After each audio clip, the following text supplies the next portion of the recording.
So what if I told you that being the nice guy is actually the exact reason you're still single? What if it's the literal thing landing you squarely in the friend zone time and time again? Sounds completely crazy, right? I mean, society tells us, and women constantly say, that they want a kind, caring, and respectful man. So why do so many genuinely nice guys end up getting ignored, put in the friend zone, or worse, forced to watch the person they really like date someone else? Well, the answer is absolutely fascinating, and it is not what you think. Welcome to this explainer, where we're going to break down the actual psychology behind this whole phenomenon. Now, before anyone gets defensive, let's clear the air right out of the gate. Is being nice the actual problem? The answer is a resounding no.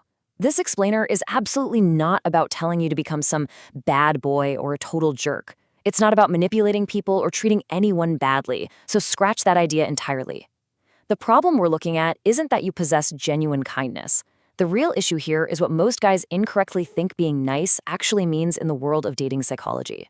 You see, in the context of dating, what we often label as niceness isn't actually kindness at all. Instead, it's a behavioral strategy. It's heavily based on seeking approval, masking what you really want, and completely lacking personal boundaries. It's basically a defense mechanism, not a virtue. And honestly, once you understand this crucial distinction, everything about why the nice guy fails starts to make perfect sense. Okay, let's dive into this. Section 1, the transactional trap. Are these behaviors born out of genuine kindness or for a reward? Let's be real. Most nice guys don't act nice just because they're simply kind souls. They act nice because they're hoping to get something in return. Think about this classic approval-seeking checklist. Do you constantly agree with everything she says? Are you always double texting, constantly going out of your way to do favors, or just trying way too hard to impress her? Maybe laughing a little too hard at a joke that wasn't really all that funny? These aren't acts of charity, guys. They're behaviors driven by a deep desire for a specific reward. Because deep down, the driving thought is usually, well, if I'm nice enough, maybe she'll like me. It's a covert contract. But here's the harsh reality check. Attraction doesn't work like a reward system. It's not a vending machine where you just put in nice tokens and a relationship magically falls out. Women can instinctively sense when a guy is trying too hard for approval. It just comes across as needy. And let me tell you, neediness is the absolute ultimate killer of attraction. And this brilliantly illustrates the core difference. On one side, you have approval seeking, which is inherently needy and totally dependent on external validation. On the flip side, you have true confidence. Real confidence doesn't need to perform for a reward, It's secure in itself. And in the world of dating, approval seeking is never attractive. But genuine confidence absolutely always is.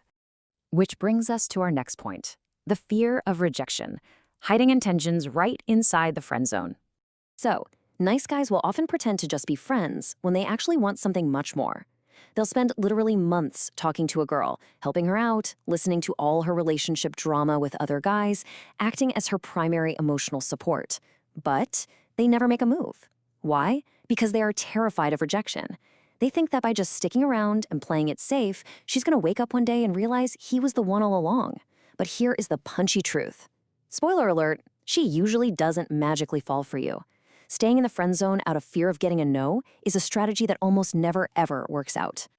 Now, let's move on to the third trap, the boundary problem, confusing kindness with being a doormat. A lot of nice guys operate under this false assumption that saying no automatically makes them a bad person. So what happens? They tolerate disrespect. They cancel their own plans the absolute second someone else needs them. Now, you might think sacrificing your own needs like that shows incredible kindness, but having zero boundaries and letting people walk all over you, that actually signals weakness. And when you project weakness, people eventually lose respect for you. You simply can't build attraction where there is no respect.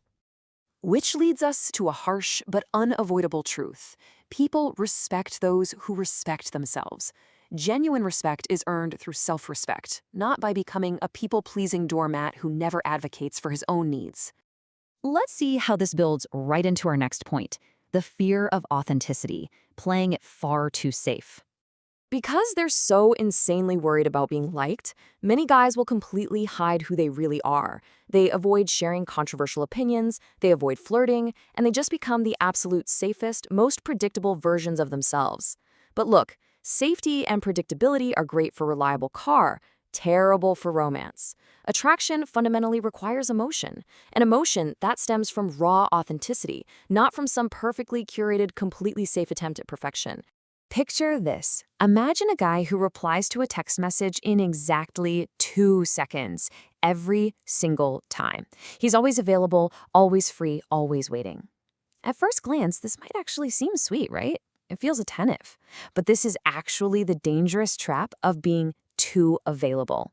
Because over time, replying in 2 seconds and having no other plans communicates something very, very specific. My life revolves around you. While that might sound super romantic in a movie, in the real world, it communicates a pretty desperate lack of personal purpose. It basically tells the other person that you have nothing else going on in your world. The truth is, people are inherently attracted to individuals who have their own rich, fulfilling lives. We're talking personal goals, ambitions, hobbies, a deep sense of purpose completely outside of any relationship. A partner should be an incredible addition to your life, not the entirety of it. When you have your own world, your own whole shebang going on, you become infinitely more attractive to others. So, the crucial point is the real secret: disentangling niceness from weakness. The absolute truth of dating psychology is that women do not reject nice guys because they're nice. Actually, let me repeat that for emphasis. They do not reject you for being kind. They reject guys who confuse niceness with weakness. The highly attractive man is still incredibly kind, respectful, and caring, but he's also unapologetically confident.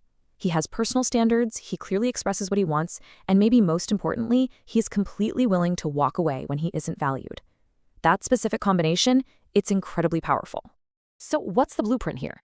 If you recognized yourself in any of this explainer today, please do not take this as a sign to go become a jerk.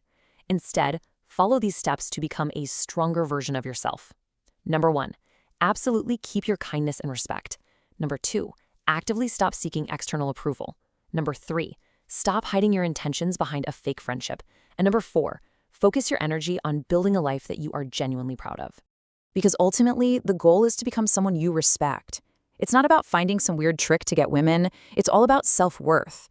And the beautiful irony of this entire psychological shift is that the moment you finally start respecting yourself, holding your own boundaries, and living authentically, well, that's exactly when other people are going to start respecting and desiring you too. I really hope this explainer completely reframed how you view the whole nice guy paradox. It's a tough mirror to look into, for sure, but an incredibly empowering one once you understand the actual mechanics of attraction. Now, I want to hear from you. Have you ever been stuck in the friend zone? Think about your past experiences. Did you fall into the transactional trap, or maybe that fear of rejection we talked about today? Leave a comment down below and let's get a real discussion going. Keep learning, keep building that self-respect, and I'll catch you in the next explainer.